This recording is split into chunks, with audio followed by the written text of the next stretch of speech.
നമ്മുടെ സുന്ദരമായ ഈ ലോകം ഒരു നിമിഷാർദ്ധം കൊണ്ട് ചാരമായി മാറുന്നതിനെക്കുറിച്ച് നിങ്ങൾ എപ്പോഴെങ്കിലും ചിന്തിച്ചിട്ടുണ്ടോ? ശാസ്ത്രവും സാങ്കേതിക വിദ്യയും കൊടുമുടിയിൽ നിൽക്കുന്ന ഈ ആധുനിക യുഗത്തിലും മനുഷ്യവംശം ഒരു നൂൽപ്പാലത്തിലൂടെയാണ് നടന്നു നീങ്ങുന്നത് എന്ന നഗ്നമായ സത്യം പലപ്പോഴും നമ്മൾ വിസ്മരിക്കാറുണ്ട്. റഷ്യയും അമേരിക്കയും തമ്മിലുള്ള ഒരു ആണവ യുദ്ധം വെറുമൊരു വിദൂര സാധ്യതയല്ല, മറിച്ച് മാനവരാശിയുടെ അന്ത്യം കുറിക്കാവുന്ന ഒരു യാഥാർത്ഥ്യമാണ് എന്ന് പ്രിൻസ്റ്റൺ സർവകലാശാലയിലെ സയൻസ് ആൻഡ് ഗ്ലോബൽ സെക്യൂരിറ്റി പ്രോഗ്രാമിലെ ഗവേഷകർ നടത്തിയ പ്ലാൻ എ എന്ന സിമുലേഷൻ വ്യക്തമാക്കുന്നു. ഏതാനും മണിക്കൂറുകൾക്കുള്ളിൽ കോടിക്കണക്കിന് മനുഷ്യർ കൊല്ലപ്പെടുകയും വരും തലമുറകൾക്ക് ജീവിക്കാൻ കഴിയാത്ത വിധം ഈ ഭൂമി വിഷലിപ്തമാവുകയും ചെയ്യുന്ന ആ ഭീകരമായ അവസ്ഥയെക്കുറിച്ച് നാം ഗൗരവമായി ചിന്തിക്കേണ്ടിയിരിക്കുന്നു. അന്താരാഷ്ട്ര രാഷ്ട്രീയ സാഹചര്യങ്ങൾ അനുദിനം മാറിക്കൊണ്ടിരിക്കുകയാണ്. ആയുധ നിയന്ത്രണ കരാറുകൾ ഒന്നൊന്നായി റദ്ദാക്കപ്പെടുന്നതും പുതിയ ആണവായുധങ്ങൾ വികസിപ്പിക്കപ്പെടുന്നതും ലോകത്തെ ഒരു വെടിമരുന്നിന് മുകളിലാണ് നിർത്തിയിരിക്കുന്നത്. പ്രിൻസ്റ്റൺ മോഡൽ വ്യക്തമാക്കുന്നത് വെറുമൊരു താക്കീത് എന്ന നിലയിൽ വിക്ഷേപിക്കുന്ന ചെറിയൊരു ആണവായുധം പോലും എപ്രകാരം ഒരു മഹാവിപത്തിലേക്ക് നയിക്കാമെന്നാണ്. ഈ പഠനത്തിന് പിന്നിൽ പ്രവർത്തിച്ച അലക്സ് വെലൻസ്റ്റെൽ അടക്കമുള്ള വിദഗ്ധർ മുന്നറിയിപ്പ് നൽകുന്നത് ഒരിക്കൽ ആണവായുധം പ്രയോഗിച്ചാൽ പിന്നീട് കാര്യങ്ങൾ ആരുടെയും നിയന്ത്രണത്തിൽ നിൽക്കില്ല എന്നതാണ്. യുദ്ധത്തിൻ്റെ ഓരോ ഘട്ടവും എപ്രകാരം കൂടുതൽ തീവ്രമാകുന്നുവെന്ന് ഈ സിമുലേഷൻ കൃത്യമായി വരച്ചു കാട്ടുന്നു. യുദ്ധത്തിൻ്റെ തുടക്കം പലപ്പോഴും യാദൃച്ഛികമോ അല്ലെങ്കിൽ ഒരു പ്രതിരോധ തന്ത്രമോ ആകാം.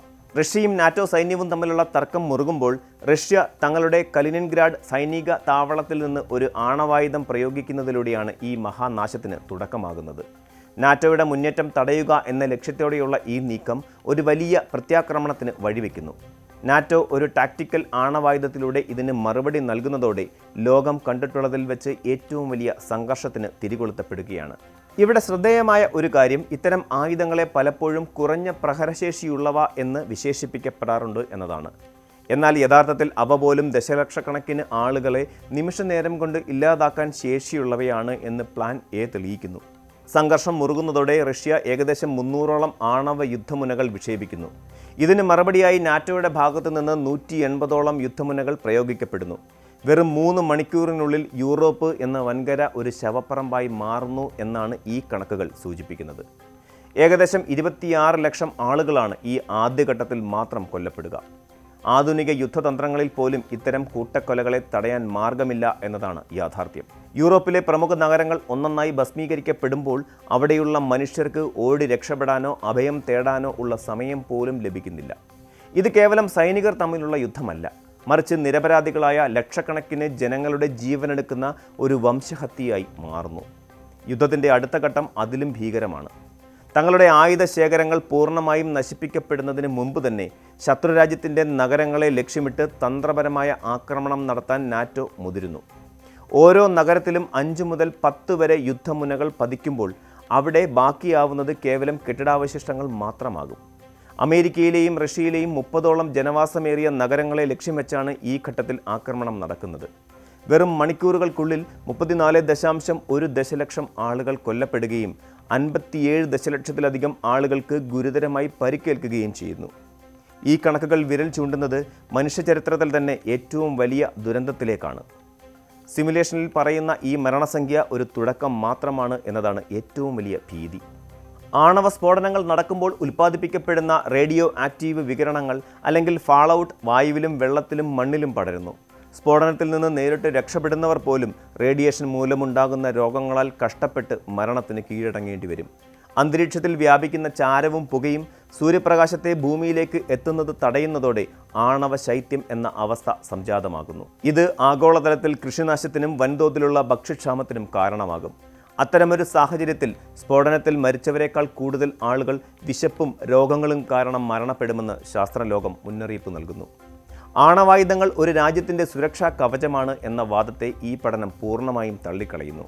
ICAN പോലെയുള്ള സംഘടനകൾ വാദിക്കുന്നത് ആയുധങ്ങൾ വർദ്ധിപ്പിക്കുകയല്ല, മറിച്ച് അവ പൂർണ്ണമായും ഇല്ലാതാക്കുകയാണ് സുരക്ഷിതമായ ഏക മാർഗമെന്നാണ്.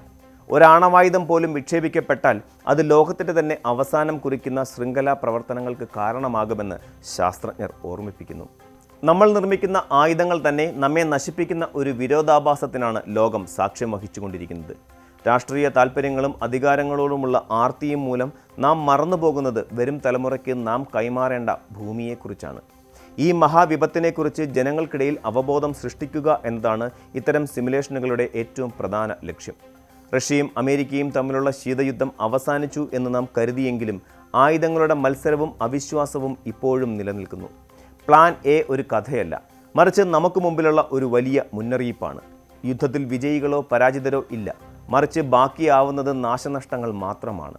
സമാധാനത്തിനായുള്ള അന്താരാഷ്ട്ര കരാറുകൾ ശക്തമാക്കേണ്ടതിൻ്റെയും ആണവായുധ നിരോധന നിയമങ്ങൾ നടപ്പിലാക്കേണ്ടതിൻ്റെയും ആവശ്യകത ഇത് അടിവരയിടുന്നു. നമുക്ക് മുന്നിലുള്ള ഏക വഴി ഐക്യത്തോടെയുള്ള പിന്മാറ്റമാണ്.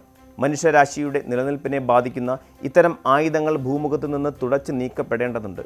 നമ്മൾ ഇന്ന് ചെയ്യുന്ന ഓരോ പ്രവൃത്തിയും നാളെയുടെ ചരിത്രമായി മാറും. നമ്മുടെ കുട്ടികൾക്ക് ചാരമായി മാറിയ നഗരങ്ങളെയല്ല, മറിച്ച് പച്ചപ്പുള്ള ഒരു ലോകമാണ് നാം നൽകേണ്ടത്. പ്രിൻസ്റ്റൺ സർവകലാശാലയിലെ ഗവേഷകർ നൽകുന്ന ഈ ഭീതിജനകമായ കണക്കുകൾ ഒരു തിരിച്ചറിവായി മാറട്ടെ. യുദ്ധത്തെക്കുറിച്ചിട്ടുള്ള ചിന്തകൾക്ക് പകരം സമാധാനത്തിൻ്റെയും അതിജീവനത്തിൻ്റെയും പുതിയ പാഠങ്ങൾ നമുക്ക് പഠിക്കാം. ലോകം ഇത്രയും സുന്ദരമായിരിക്കുന്നത് അതിൽ ജീവൻ്റെ തുടിപ്പുകൾ ഉള്ളതുകൊണ്ടാണ്. ആ തുടിപ്പുകൾ ഇല്ലാതാക്കാൻ ആരെയും അനുവദിക്കരുത്. കൂടുതൽ വാർത്തകൾക്ക് news 18 Keralam YouTube channel subscribe ചെയ്യുക.